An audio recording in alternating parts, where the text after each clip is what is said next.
दोस्तों, ये कहानी पूरी तरह से काल्पनिक है और केवल मनोरंजन के लिए बनाया गया है। और इस कहानी में किसी भी व्यक्ति, नाम, उत्पाद या वास्तविकता का अपमान नहीं किया गया है।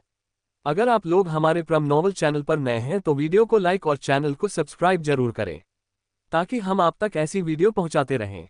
अगर एपिसोड में कहीं कोई गलती होती है तो आप कमेंट करें, हम उसे फिर से अपलोड करेंगे। धन्यवाद। आप देख रहे हैं flirty wifeys rude hero, episode 31। Wifey, मेरे अंदर का बीस्ट तुम्हें रात भर रोने पर मजबूर कर सकता है। तंश और जय अभी भी एक दूसरे को गुस्से में देख रहे थे। जय के सीने में दर्द हो रहा था। तभी उसे किसी के कदमों की आवाज सुनाई दी। वह पलटकर देखता है तो दृष्टि सीढ़ियों से नीचे आ रही थी। दृष्टि का चेहरा अभी भी पीला था। उसने बिजनेस सूट पहना था और चेहरे पर कोई भाव नहीं था। उसे देखते ही जय की आंखों में एक अजीब सी नफरत दिखने लगी। जय ने कसकर अपनी मुट्ठी बंद कर ली।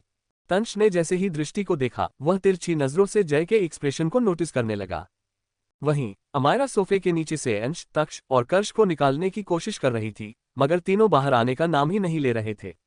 अमायरा को अब गुस्सा आने लगा। किसी तरह वो कर्ष की उंगलियों को पकड़कर उसे बाहर की ओर खींचते हुए गुस्से में बोली, कर्ष, अब बाहर आओ वरना आज तुम्हें मार पड़ेगी। मार पड़ने के नाम से ही कर्ष और भी अंदर घुस गया। वह अमायरा के हाथ को पकड़कर उसे खुद से दूर करते हुए चिल्लाया, नहीं मम। इस बार अमायरा अंश के पास गई, मगर वह भी बाहर नहीं आ रहा था। फिर वह तक्ष के पास पहुंची, लेकिन वह तो और अंदर घुस गया था। अमायरा ने मेड को घूरते हुए कहा, जाकर इनके लिए कुछ खाने को लाओ और इन्हें लालच देकर बाहर निकालो। इतना कहकर वह खड़ी हो गई और तंश को ऐसे घूरने लगी जैसे ये सब उसकी गलती हो। वो तंश के पास जाने ही वाली थी कि उसकी नजर दृष्टि पर गई। दृष्टि को देखते ही उसने जल्दी से उसका हाथ पकड़ लिया और परेशान होकर बोली, दृष्टि, थैंक गॉड तुम यहाँ हो। तुम्हारा चेहरा अभी भी पीला है, पर तुम जा कहाँ रही हो? दृष्टि ने सीरियस होकर जवाब दिया, मुझे अर्जेंट एक मीटिंग में जाना है, कुछ देर में वापस आ जाऊंगी। इतना कहकर वो बिना किसी की तरफ देखे जाने लगी। मगर अमायरा को उसकी फिक्र थी, इसलिए उसने तुरंत उसका हाथ पकड़ लिया। दृष्टि का हाथ भी ठंडा था, जिससे अमायरा और भी चिंतित हो गई। तंश के दिमाग में कुछ चल रहा था। वो तिरछी मुस्कान के साथ जय को देखकर सर्द आवाज में बोला, बड़े भाई, मुझे अभी याद आया कि आपको भी बाहर जाना है। मुझे याद है, मिस दृष्टि का ऑफिस रास्ते में ही पड़ता है। मिस दृष्टि मेरी वाइफी की दोस्त है, तो क्यों न तुम उसका ध्यान रखो। मेरा मतलब है, तुम उसे ड्रॉप कर सकते हो और उसे वापस ला सकते हो। इस तरह मेरी वाइफी को उसकी फिक्र नहीं रहेगी। तंश बहुत चालाक था। उसने जानबूझकर ऐसा कहा ताकि वो अमायरा के साथ अकेले रह सके।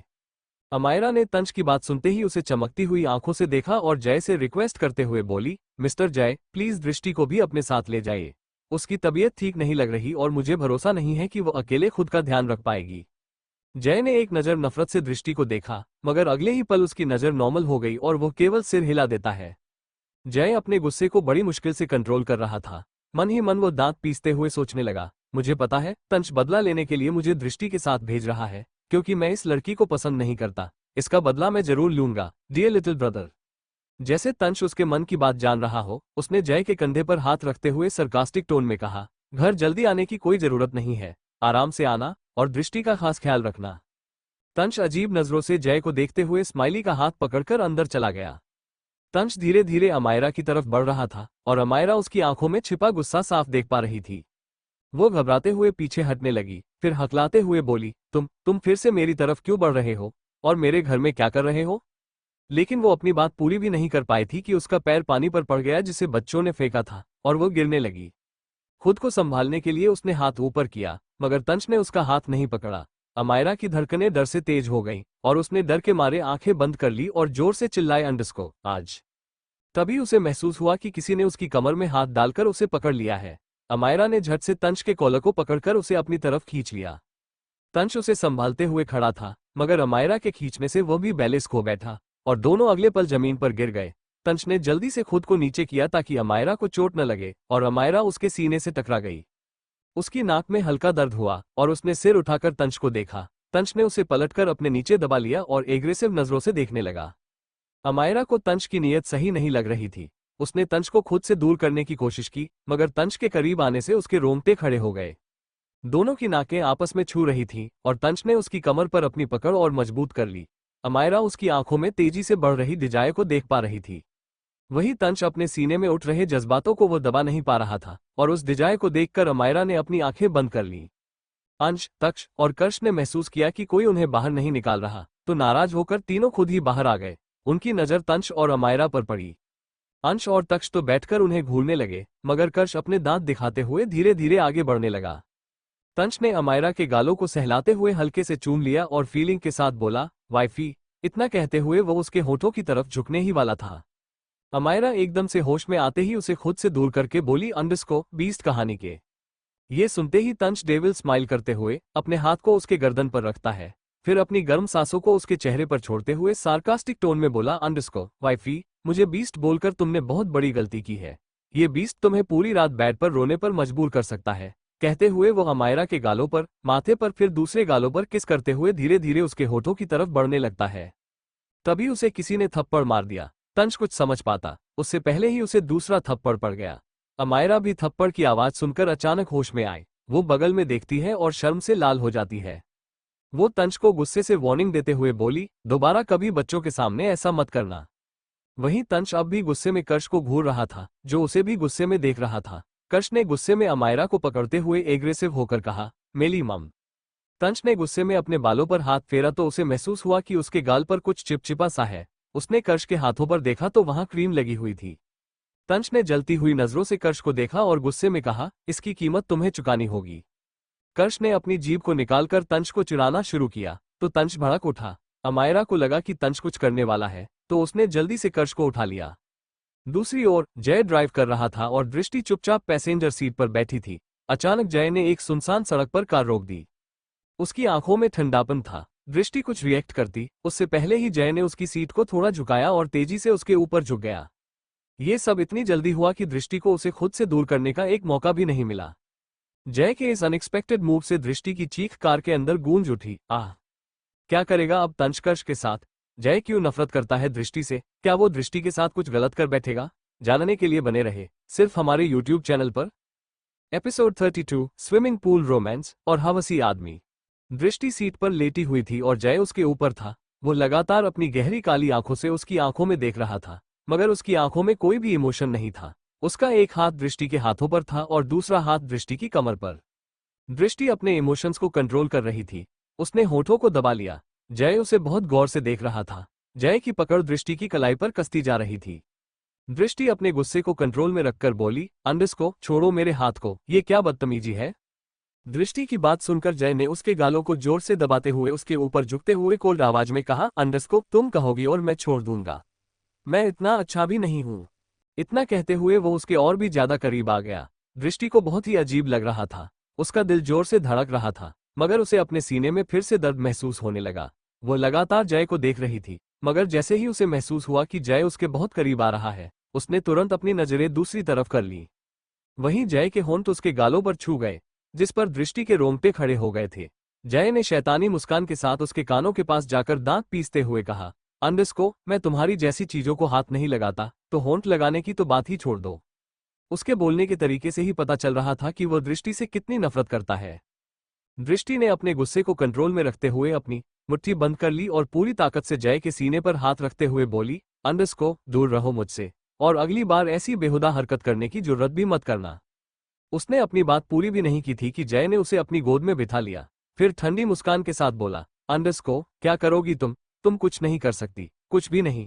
इतना कहते हुए उसके हाथ दृष्टि के शरीर पर अजीब तरह से चल रहे थे।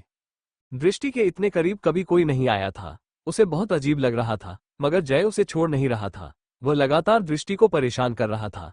इससे परेशान होकर दृष्टि गुस्से से उसे एक जोरदार थप्पड़ मार देती है।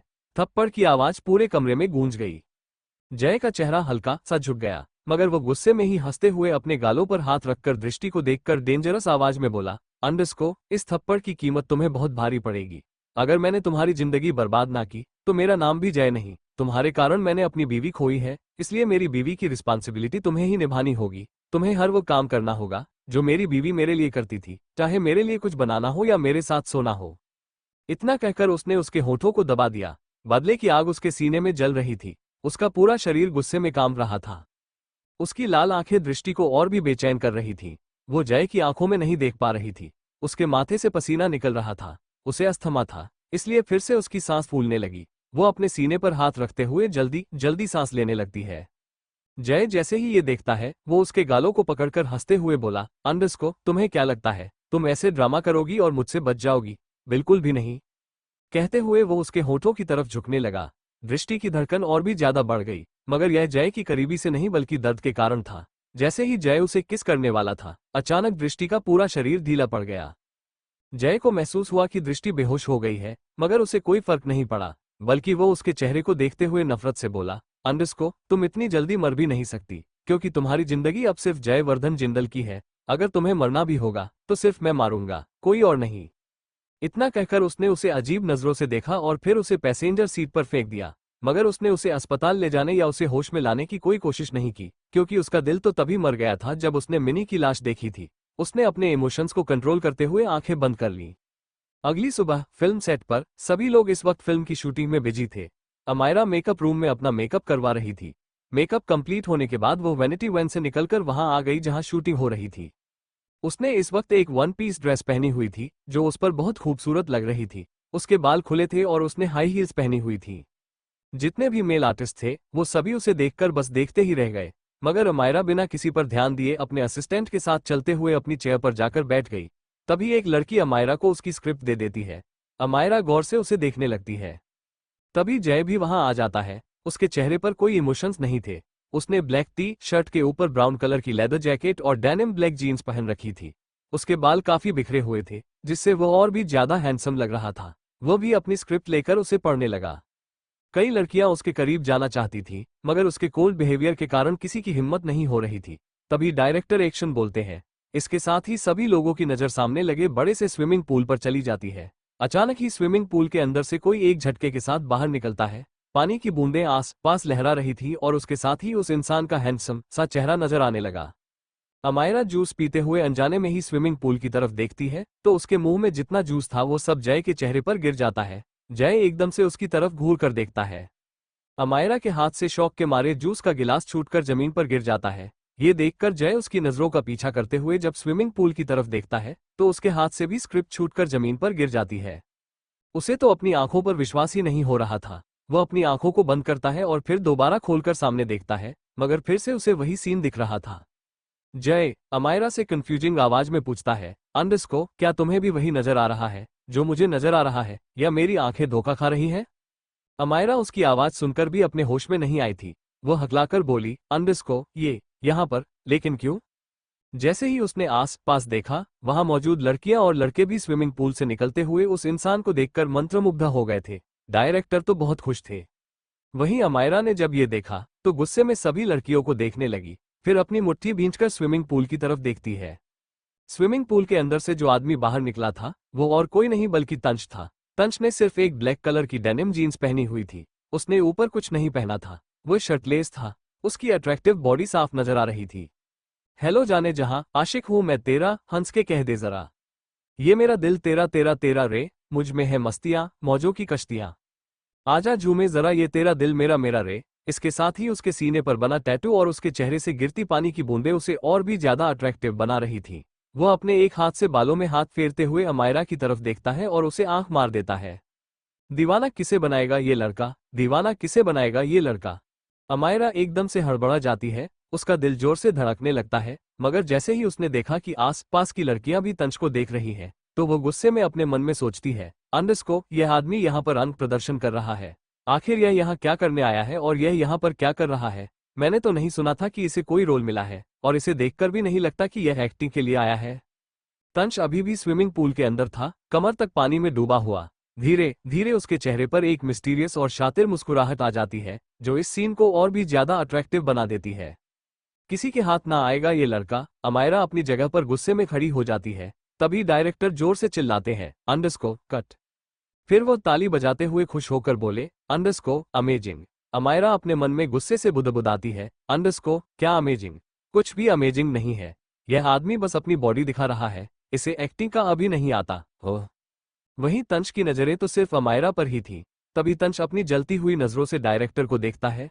डायरेक्टर अपने गले को साफ करते हुए अमायरा से कहते हैं, अंडस्को, अमायरा, अब तुम्हारी बारी है। तुम्हें स्क्रिप्ट पढ़ तो लेनी चाहिए। अब तुम्हारा और आकर्षित का स्विमिंग पूल सीन होगा। ये सुनकर अमायरा एकदम से अपने होश में आती है और हैरानी से कहती है, अंडस्को, क्या?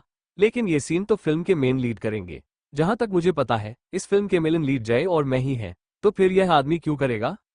डायरेक्टर उसे समझाते हुए बोले, अंडस्को, क्या मैंने बताया नहीं था? रोमांटिक सीन के लिए हम किसी दूसरे लड़के को बुलाएंगे। जय ये सीन नहीं कर सकता, क्योंकि उसकी फैमिली अलाउड नहीं कर रही है। कल ही मुझे उसके फादर का कॉल आया था कि वो ऐसे रोमांटिक सीन नहीं कर सकता, वरना उनके खानदान की बदनामी होगी। ये सुनकर हर कोई हैरान हो जाता है, यहाँ तक कि जय खुद भी। वो शौक होकर अपने मन में बोला, अंडस्को रोमांटिक सीन करने से मेरे खानदान का नाम बदनाम होगा। सीरियसली, इस बुजुर्ग आदमी को और कोई बहाना नहीं मिला, तो उसने इतना गंदा बहाना बना दिया।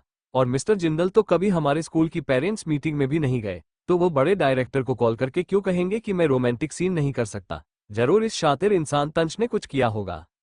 जय गुस्से से दांत पीसते हुए तंच को देखता है, मगर तंच ने उसे एक नजर भी नहीं देखा। वो अब अमायरा को ऊपर से नीचे तक देख रहा था। उसकी आंखों में एक अजीब सी डिजाइन नजर आ रही थी, इसलिए अमायरा को उसके साथ स्विमिंग पूल में जाने में घबराहट हो रही थी। वो तुरंत डायरेक्टर से मना करते हुए बोली, अंडस्को डायरेक्टर, मैं समझती हूँ, लेकिन मुझे लगता है मिस्टर जय ये सीन कर सकते हैं। भला उनकी फैमिली क्यों मना करेगी, है ना मिस्टर जय? अमायरा डायरेक्टर को बताना चाहती थी कि जय और तंच भाई भाई है, तो अगर उनके डैडी को कॉल करना होता तो क्या वो दोनों को ही रोमांटिक सीन करने से मना नहीं करते। वहीं जय सीरियस होकर बोला, अंडस्को बिल्कुल, मुझे कोई प्रॉब्लम नहीं है। उसने इतना कहा ही था कि तभी उसका फोन बजने लगा। वो तुरंत कॉल रिसीव करता है। जैसे ही कान पर फोन लगता है, दूसरी तरफ से स्माइली जल्दी से बोलती है, अंडस्को डैडी नंबर 3, आपको पता है दादू ने आपके लिए एक लड़की देखी है और आप दूल्हा बनने वाले हैं। डैडी नंबर 4 ने कहा था कि मैं आपको इस वक्त कॉल करके बताऊं कि अगर आपने उनकी बात नहीं मानी या उन्हें परेशान किया तो वो सीधा शादी के लिए कल की डेट फिक्स कर देंगे। ये सुनते ही जय गुस्से से कुछ कहने ही वाला था कि स्माइली एटीट्यूड से कॉल काट देती है, मगर फिर वो दोबारा कॉल करती है। जय अपना गुस्सा उस पर निकालने ही वाला था, मगर स्माइली जल्दी से बोली, अंडस्को आते वक्त स्माइली के लिए और सभी बेबीज के लिए कुछ खाने को ले आइएगा। इतना कहकर वो फिर से कॉल काट देती है। जय केवल स्क्रीन को घूरता रह जाता है, फिर वो गुस्से में तंच को देखता है। डायरेक्टर घबराते हुए पूछता है, अंडस्को जय? तभी जय गुस्से में बोला, अंडस्को मैं ये सीन नहीं करूंगा। फिर वो दांत पीसते हुए तंच को देखता है, जैसे मन ही मन कह रहा हो, अंडस्को इसका बदला तो मैं लूंगा। वो अपना हाथ पटकते हुए चेयर पर बैठ जाता है। वहीं डायरेक्टर अमायरा को अगले सीन के लिए इशारा करते हैं। बाकी लड़कियां अभी भी तंच को ही घूर रही थीं। किसी की भी नजर तंच से हट नहीं रही थी, खासकर फिल्म की सेकंड लीड की नजर, जो एक 28 साल की लड़की थी। वो तो बस तंच को ही देखे जा रही थी। उसने अपनी असिस्टेंट से कहा, अंडस्को जाओ और जाकर इस इंसान के बारे में पता करो। कौन है ये इतना हैंडसम है और इसके बावजूद ये फिल्म में कोई रोल नहीं कर रहा, केवल बॉडी डबल का काम कर रहा है। इसे मुंह मांगी कीमत दो और बोलो कि मैं आज रात इसके साथ सोना चाहती हूँ। इसके बदले में मैं इसे कोई भी कीमत दूंगी। इतना कहकर वह डेविल स्माइल करने लगी। वहीं उसकी असिस्टेंट थोड़ी परेशान होकर बोली, अंडस्को अगर मीडिया वालों को ये पता चल गया तो। लेकिन वो लड़की गुस्से से बोली, अंडस्को शट अप, जो कहा है वो करो, समझी? तो उसकी असिस्टेंट चुपचाप चली जाती है। वहीं सेकंड लीड अभी भी तंच को देख रही थी। तभी डायरेक्टर अमायरा से पूछते हैं कि वो रेडी है या नहीं। उसके बाद एक्शन बोलते हैं। अमायरा का सीन था कि उसे फोन पर अपने डैडी से गुस्से में बात करते हुए स्विमिंग पूल के करीब जाना है। बात करते करते ही वो स्विमिंग पूल के किनारे आ जाती है और फिर उसे स्विमिंग पूल के अंदर गिरना था, जहां तंच को उसे पकड़ना था। इसके बाद कुछ रोमांटिक सीन थे।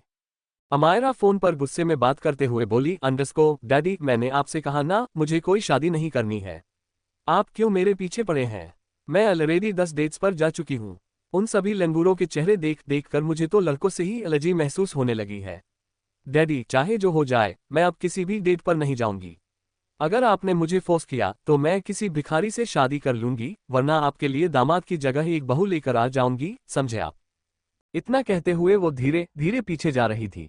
डायरेक्टर उसे इशारा करते हैं और अगले ही पल अमायरा का पैर फिसलता है और वह एकदम से स्विमिंग पूल में गिरने लगती है। गिरने से पहले वो जोर से चिल्लाती है, अंडस्को बचाओ, और अगले ही पल एक छपाक की आवाज के साथ वो स्विमिंग पूल में गिर जाती है।